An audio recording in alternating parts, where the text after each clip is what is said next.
Hello everyone, has been a minute. From some time ago, I stopped doing the videos about the moon phases because that was the work. Was giving you via Instagram and some videos on YouTube a whole guide about how to work with the energy of the moon, uh, phase by phase, month by month, new moon, full moon, new moon, full moon, and let you work with that for 3 months. So now I come back doing the homework. We have the full moon in the sign of Taurus this November 19, and it's a very interesting time to retake all of this information, to take again all of these small kind of classes that I like to take, that I like to give, uh, because it's also my way to put this information, to process for myself all of this information with you, and at the same time have some kind of feedback on the topic, on the conversation. In that way, we can all us work together on this, on our own way to manifest and empower and create something new with every lunar phase, with every lunar moment. So we has, I am Elohim, you know me. You are probably watching this video on YouTube or Instagram. We have a lot to take here. First of all, we have this November 19 is the full moon in the sign of Taurus. Full moon, illumination, wisdom, total guidance, uh, deep knowledge. The moment to realign yourself with your purpose of incarnation is a whole moment that we have every month, month by month. This cycle ends, this moment, this full moon, and the cycle that we start in May 11 or May 12, depending of the country where you are. Here in the United States was May 11. In that moment, we have the new moon in the sign of Taurus. Past 6 months now we have the full moon in the sign of Taurus. This is a whole lunar cycle or a whole moon cycle. That is how I like to work with my students and with my readers. Is you're trying to apply or create something new, try to focus all your process of work in the moon phase, in the moon movement. Uh, I'm trying to create or manifest this new project, this new process, these new classes, new courses, new something. I'm going to manifest something. So I'm going to start with the new moon in this sign, and I'm going to try to manifest during the next 6 months at the moment that this cycle ends with the full moon. This means that we are now ending and manifesting wherever we saw, whatever project we saw, those little seeds of projects that we saw 6 months ago with the new moon. We are now manifesting that. We are now receiving that. We are now watching that. We are now receiving the reaction of the or the effect or be, uh, after all of these causes and actions that we take 6 months ago. Correct? A whole moon cycle. That's the first part. Now, full moon, Taurus. Taurus is Venus energy. You know that I'm going always in the approach, all of these videos is the approach of magic. It's a magical approach, a mystical approach. It's about how you work with this energy for yourself, to empower yourself, to manifest yourself. I try to avoid an astrological aspect, going very deep in that, because I prefer let that work for other real professionals who know more about this. My approach here in these videos is totally magical, not entirely astrological. So in this full moon, we have the moon is aligned with Taurus. It's in the sign of Taurus, and Taurus is Venus. It's Venus energy. Venus is in this moment in Capricorn. It's a lot of air energy. Capricorn is stubborn. Is I don't move from here. I don't take orders from anyone. I like hierarchy. I like order. I like manifest everything in a whole complete structure. I need a order for everything. That's Capricorn. Venus is the planet of love in all the aspects. We always assume that love is mostly relationships, a personal relationship with a lot of intimacy, a lot of sexuality, but it's also love to your friends, to your loved ones, to the people around you, how you manifest love, how you express love, how do you take love from someone else, how do you embrace the love that you receive, how do you embrace the love that I send to you. I text you and I send you a message and I say, I love you, how do you take it? Oh, you probably say that to everyone. Or you say, oh, thank you, that's very hard. Or you say, I love you too. Or you say, thank you for that. I just needed it in this moment. I adore you.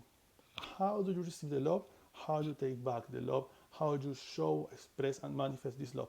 Venus is everything about that. And Venus in Capricorn is where you feel, is what makes you feel like I need to try to put my feelings in order. How I'm feeling in this way, why I'm feeling in this way, related with love. In other moon aspects, in other lunar phases, we work in the past with the approach of work, family, work, family, uh, studies, college, university. Now the approach with this full moon in Taurus, with this Venus in Capricorn, is how I feel, how I make others feel related with love. With that word, love, in whatever is the language that you talk. How I express this love, how I embrace it, how I manifest it, how I share it, how I take this love that I have and I express to someone else. Or I prefer to keep the love hidden for everyone else. I don't want that anybody knows that I can love people. I want that everybody knows that I am a lover. It's all the approach about love. Is that. But in the sign of Capricorn, it's a lot of order, structure, hierarchy. It's a very stubborn way. It's I love these people and I don't take any advice from someone else. You can love that person. I want to love these people. I want to love this. I want to love this little small group of colleagues of mine. I love my family, but I have preference for certain people in my family. Why I have this preference in my family? Why my feelings are in such a stubborn order? Is that Venus in Capricorn is a lot about that. And in magic, applying this to magic is not very different because many times being magicians or witches, brujos, or whatever is the word that you prefer to use depending on your culture and your country and your language, uh, we take, we approach things that sometimes overwhelm our energy. I don't have clarified yet how is my relationship with my family. I'm having troubles expressing love with my family. I'm taking a hard time to receiving or embracing the expressions of love from the people that live close or next to me or with me, but I'm doing a spell work based on love, a love spell on someone else because I am in love of this person. I literally put all of these priorities aside and my approach is just this person. I prefer take and express all of my love in just that person because I don't really care in this moment about these people because they are my family. They just go to love me wherever I do. Something like that. That is very stubborn. It's very Capricorn. It's very, I don't have time for you. I have an order to do my things. I love my structure. That's Capricorn. It's stubborn. Just like, just like a Capricorn can be. Any other sign can be like that. And Venus is trying to express you. It's trying to let you express like an artist. Like you want to go walking around the beach, taking the hand of your lover, of the people that you love, of your lovers in plural, wherever is your preference, and it's some kind of mixed up in your mind, in your feeling. You're starting to feel like I need to do things to express my love. You're starting to feel that very, very inside, trying to express, and at the same time, you're trying to do it in order. You're trying to keep a order, a list of how you express love. Oh, this person has not texted me in the last 2 weeks. Why? Oh, this person is texting me via message or any apps that I have in my phone 6 times a day, but this other person is texting me 4 times a day. It's a lot about that.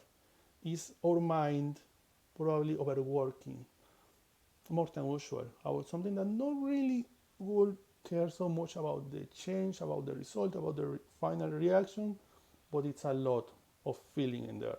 It's how this very small situation makes me feel, how I approach the situation, and how I embrace the situation, how I find a solution to the situation that make me feel love. That's Venus in Capricorn.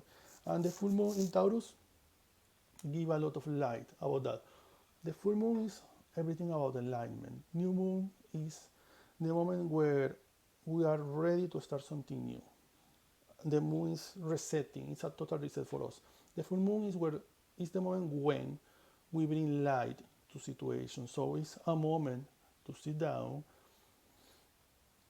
breathe very, very deep, and think for yourself what I'm doing in my personal life, how I am approaching the love of other people, how I'm expressing love, how I'm making feel, how I am making feel other people, how they feel related with me, how my actions make feel this person, how I show love to this person, how I express love to these people, how they feel every time that I express love to them.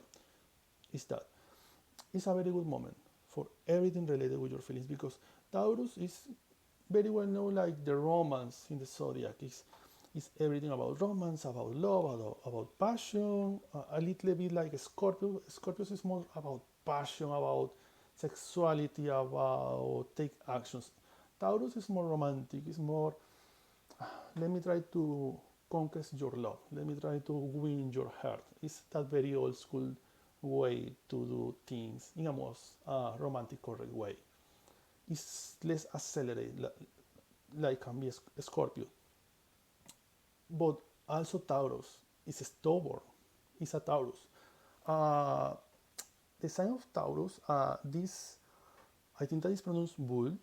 This bull was, in the mythology, the first astrological sign that was discovered or registered for the Mesopotamians. We are talking about more than 5,000 years ago, probably more than that. I don't remember exactly the dates in this moment. This was the first sign for them. The first sign that they see in the sky and they say, oh, this is a sign, this is an astrological sign, this in the future will be a constellation. So we go to register this, we go to write about this. And this was like the start of all of this. It's very Taurus. It's because I like this, compare this to signs in that way, because Taurus is everything about romance, family, about how I feel surrounded for people and how I make these people feel comfortable around me. It's very romantic.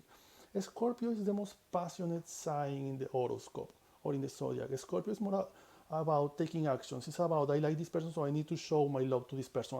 And they just go. It's like that. And sometimes they can burn in the process. They can burn themselves in the flames because they don't know how act in a more passive way like Taurus. Taurus is more romantic. Taurus is, I'm going to try to approach you. I'm going to try to conquest you. I'm going to try to find your heart. I'm going to try to make you feel comfortable with me. Both signs are very, very different. But both has the same goal in the end. I want to be with you. But they approach in different ways. Scorpion is like the scorpion. He's ready to attack. He's in total silence and he just attack. Taurus is totally stubborn. Taurus is in there. He think, it's like the bull. He's just thinking, he's just watching you. He's trying to intimidate you with the form, with the horn, with the eyes. And suddenly when you feel that you are ready, you are not really ready, and he's when he finally attacks. That's Taurus. Two entirely different signs. You have a lot of earth in this sign and a lot of water and blood in this sign. But they attack. That's the thing. Taurus is how we start a relationship. I like you, I want to take a date with you, I want to take you to some place for dinner, I'm going to bring you to some places that I'm pretty sure that you don't know. I'm so crazy that I want to surprise you. I want to see your eyes when you are surprised for the things that I'm going to do with you to make you feel loved. That's Taurus. Scorpio go direct to the goal. It's faster in that way. So don't have much time to take memories, to create memories with the other person. It's love in any way, but it's two different aspects at the same time. This is trying to create a relationship at a long term. Scorpios is more like, I don't know about tomorrow, but I want to have a relation with you now. I want to marry you now. I want to stay with you now. I want to have my children with you now. That's very Scorpio. Both has in some way the same goal. Is be with you whatever it takes, but they approach in different ways. More calm, a little more aggressive, can be passive aggressive. Uh, they take love in different ways. And in this full moon, we have a lot of enlightenment about that. How I am approaching the love of everyone around. How I'm making the people around me feel loved. How I'm making the people around me feel warm when I am close to them. How I'm doing to make people around me feel safe when I am around them. It's a lot about that. It's practically everything about that. It's less about myself and more about the people surrounding me, how they are feeling about my expressions of love. So we have the full moon, alignment. It's poor light, it's bringing light to situations, specifically more on these situations. We have um, Venus in the sign of Capricorn. How I'm expressing this love. It's practically the same. The full moon in Taurus and Venus in Capricorn is very related. I mean, if you read the description of both moments, we don't know which is one. You probably can confuse because they are very related. They make you feel in very similar ways. Now, Venus, love, beauty, how I embrace love, how I feel comfortable with myself, the esteem, how you are comfortable with yourself. Are you comfortable with your body? Are you comfortable with your clothes? Are you comfortable with your voice? What makes you feel comfortable? And when you're comfortable, you take the time to make others comfortable with you. At the same time, let me take a little sip here.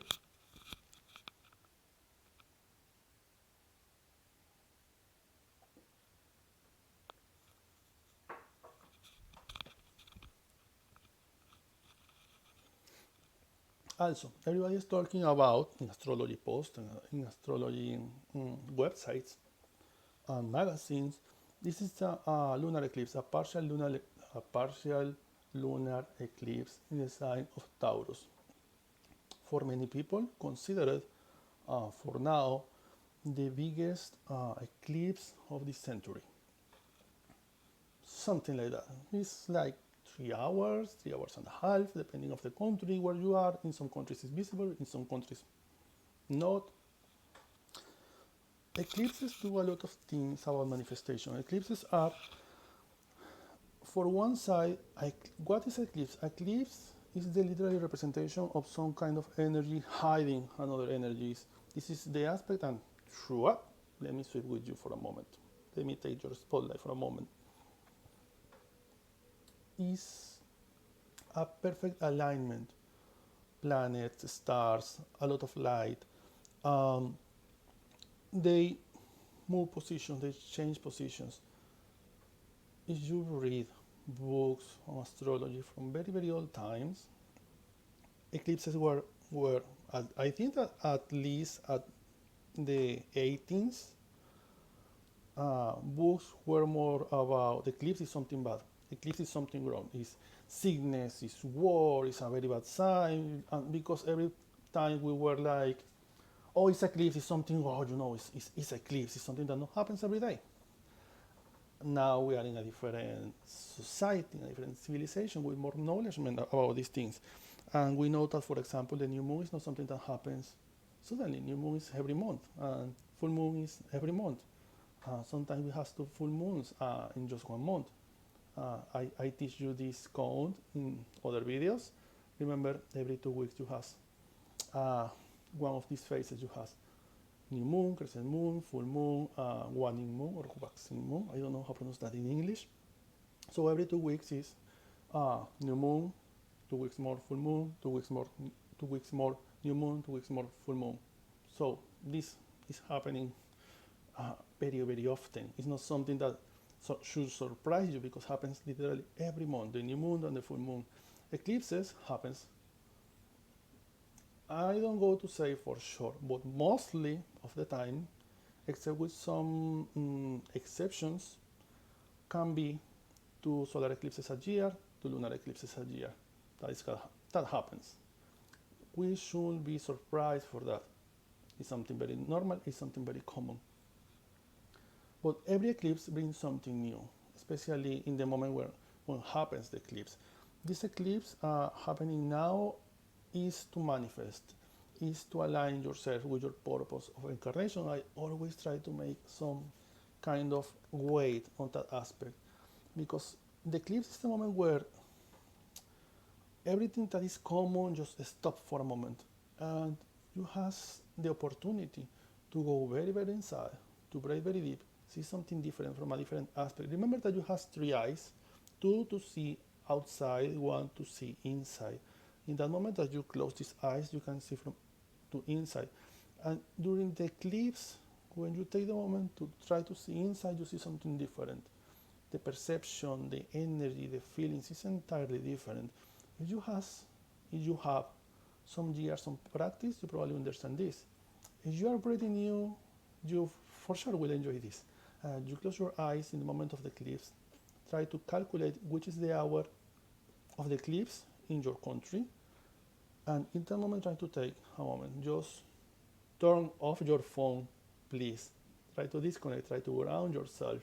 Try to breathe very deep. Try to take a moment, sit down, ground yourself, and try to feel what is surrounding you, but not focus in the physical world. Don't focus in the floor, the walls, the paints in the wall, the carpet, these things, the mandala in my bag, the candles. It's not that. What is surrounding me in this moment of the eclipse? In the moment, not in the place. Focus in the moment, not focus in the place. Not focus in the superficial physical place. Focus in the energetical place. How I'm really feeling in this moment. Which is the energy that I am perceiving in this moment. How my feelings are approaching this eclipse. How this eclipse is making me feel. This eclipse started 1 hour ago. How I'm starting to feel different from 1 hour ago. I am starting to feel different. I'm conscious. I'm trying to catch some different vibe. I'm trying to catch something different. When I close my eyes, these colors that I see with the eye of my mind, black, orange, yellow, blue, are changing. It's different forms, it's different ways. They are moving in some way. What I'm really seeing. Try to do that. Try to go inside because you have all your information for this life. All the information that you bring from other lives is inside of you. You just need to unlock the information. And the eclipse is a precious moment to do that. It's a precious moment to sit down and unlock more information. So this information will manifest in the next days. Everything that will work in the eclipse, whatever is the eclipse, lunar eclipse or solar eclipse, whatever it is, will manifest in the next 18 months. So from this eclipse, you have 18 months to manifest all of this information that you are unlocking from inside out. This is information that you are bringing from your past life, from the other worlds, from past dreams that you don't remember. And when you are starting to catch all of this information around you, manifesting in visions, in dreams, in moments, you meditate about that. When you see that, it's, oh, I remember that sign. Oh, I see that in a dream. Oh, but I remember that I had that dream at least 2 or 3 times the last year. That is so weird. Oh, wow, maybe this is related with my past life, but also this reminds me whatever story from your family, from your grandpa, and you will start to connect these different pots. All of this is related. You see a lot of algorithm passing in there. It's very useful. It's a very useful work that you can do in this eclipse moment. The next eclipse, I have in my notes here, is coming in May 16 of 2022. Also, we have in this moment Mars in Scorpio. Mars in Scorpio against Uranus retrograde in Taurus. Mars, action, the god of war, the god of I want to take action, the god of I want to create, transform, destroy, but I want to do it and I want to do it now. That's Mars.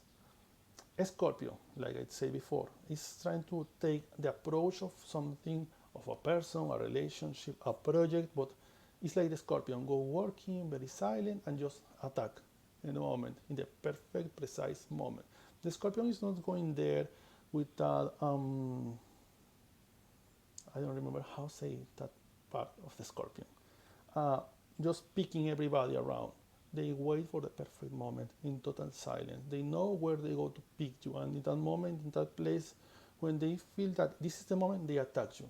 They poison you in that moment. That's what the Scorpion does. And the sign of Scorpios is about that. It's about take the moment in the perfect moment. Without Scorpion is different to Taurus in the aspect that I don't want to waste my time with all of these protocols, this process, this romantic stuff, these dates.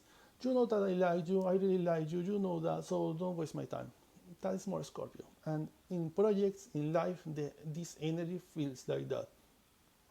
So you go to feel like that in the next months, in the next weeks. You go to feel like, oh, this opportunity here of work or job, I need to take it now.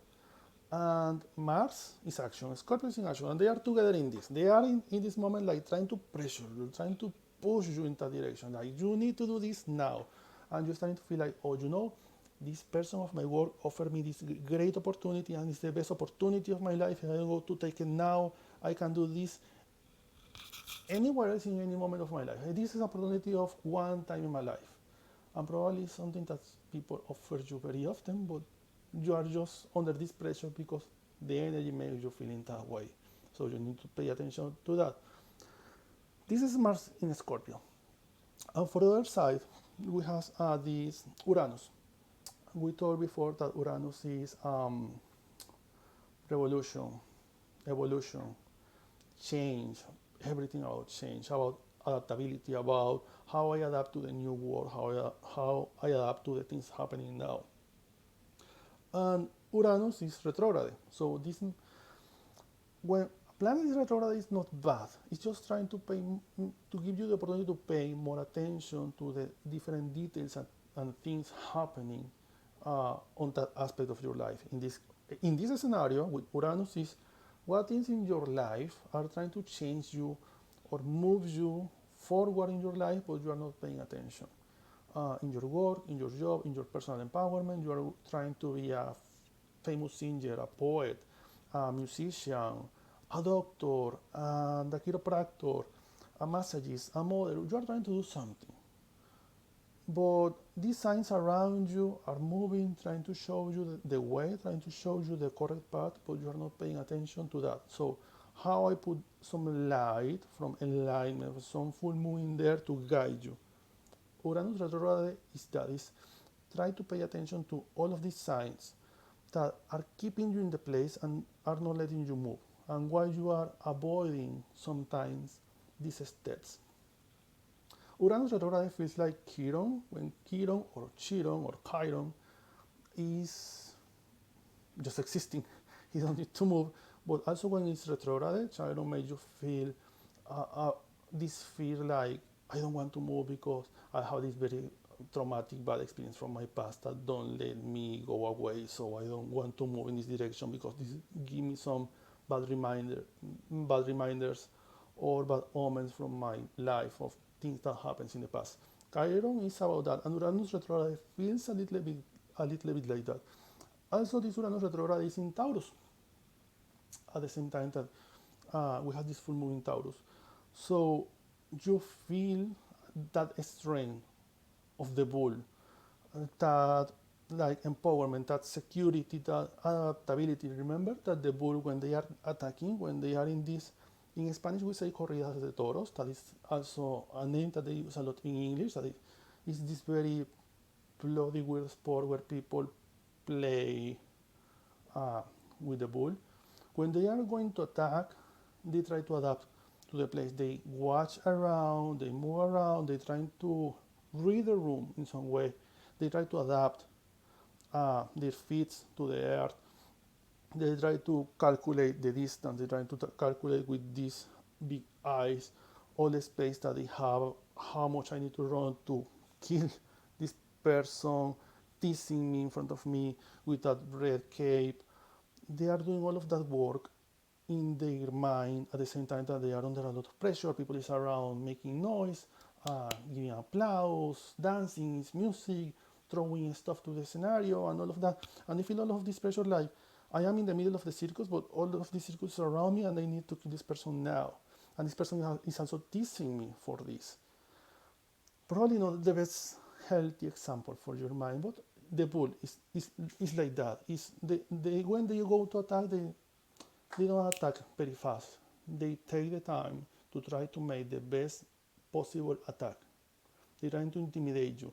And you are teasing them, and the bull is like, continue teasing me. I'm just charging my energy. You continue. I am a bull. I'm pretty sure of what I can do. You are just teasing me. In the end, you go to run. I'm going to run behind you, and probably I'm going to kill you with my horns. That's Taurus. It's that strength, that adaptability, that feeling of I want to be sure before to move. For example, let me put this example for you. Your sister is have months trying to move for a different city, a different apartment, a different house, a different state, a different country. And she has maybe months, maybe years thinking about that. She feels this for that sensation of a start from zero. And now, with this alignment, with these planetary positions, your sister look on you for advice because she feels like, I think that if I don't do this now, that's my sign Scorpio. If I don't do this now, I don't have another opportunity ever in my life. I can do this in any other moment.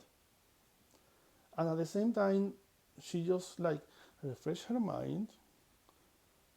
She just take a breath deep, and she look for advice with you. And in that moment, that Uranus retrograde acting in there is saying to her from inside, look for advice, don't move so fast, look for advice, because you need it before to move. So she called you for advice. That is how these positions make you feel like, I need to do this because probably it's my last opportunity, but at the same time is how I do this movement, how I do it, how I can plan this in a better way, because I continue feeling the fear that if I don't do it now, this don't go to work, but at the same time, let me try to do it in a most smart way. Let me take for advice. Let me look for other people with more experience on this. Let me ask for advice to someone who moves to the same city or the same country or the same place under the same conditions than me. It's that moment where you see the planets and the sign like trying to fight for you, and you feel like for one side is you need to move, and from the other side is but I need to take calm, and you feel so conflicted on the middle of this. That is how this will make you feel for the next weeks, and will be a very strong movement. But you go to do it. You go to do it very, very well. I'm pretty sure that you go to do it. But that's my beautiful neighbors. You go to do it very well, but you need to try to adapt yourself to the place where you are putting your feet. You need to try to adapt yourself in this moment. You need to try to let me approach my energy, let me approach myself, let me embrace myself, let me embrace this moment.